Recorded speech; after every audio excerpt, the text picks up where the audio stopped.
dilute hydrochloric acid is added to zinc granulated zinc. Granulated zinc னா என்னது? Zinc in the state of solid state. சரியா? Granulated zinc.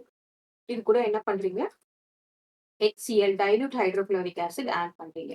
இப்போ இதுல பார்த்தோம்னா zinc is more reactive than HCl. நம்ம reactivity series பார்க்கும்போது hydrogen இருக்கும், அதுக்கு மேல வந்து zinc இருக்கும். அப்படின்னா என்ன அர்த்தம்? Zinc is more reactive. அப்போ ஜிங்க் வந்து என்ன பண்ணும்? ஹைட்ரஜனை ரீப்ளேஸ் பண்ணும். அதாவது ஹைட்ரஜன் இருக்கிற இடத்துக்கு நமக்கு என்ன வரும்? ஜிங்க் வரும். இப்ப நமக்கு என்ன கிடைக்கும் அப்படின்னு பார்த்தோம்னா ZnCl2. சரியா? ZnCl2. ஏன் ZnCl2 அப்படின்னு பாத்தீங்கன்னா ஜிங்கோட வேலன்சி 2+, Cl ஓட வேலன்சி -1. அப்போ நமக்கு என்ன வரும்? இந்த this is 1 and this is 2. அப்போ ZnCl2. சரியா? plus H2 gas will be involved. இதுதான் நமக்கு கொஸ்டின் கேட்டிருக்காங்க. ஸோ ஜிங்க் குளோரைட் நமக்கு இது வந்து என்னது? aqueous stateல this is HCl gas will be involved.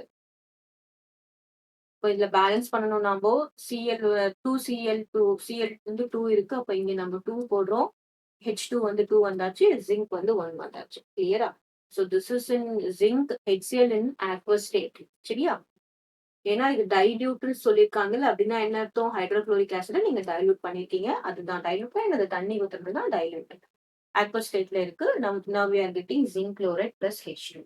இப்போ இதுல நம்ம கொஸ்டின் என்ன அப்படின்னு கேட்டோம்னா, the surface of the metal becomes shining. இது கிடையாது. ஜிங்க் குளோரைடு வந்து ஷைனிங் ஆகுது, ரஸ்ட் தான் ஆகும் ஹெக்சேட் போட்டோம்னா. the reaction mixes turn milky. எப்போ மில்கியா மாறும் அப்படின்னா, ஒரு carbon dioxide gas turns lime water milky. அதுதான் நம்ம படிச்சிருக்கோம். சோ நமக்கு அந்த மில்கி இங்க கிடையாது.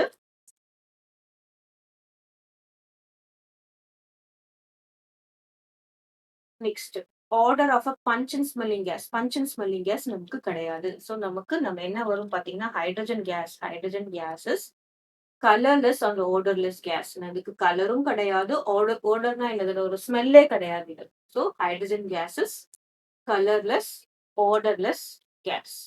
This gas will be involve.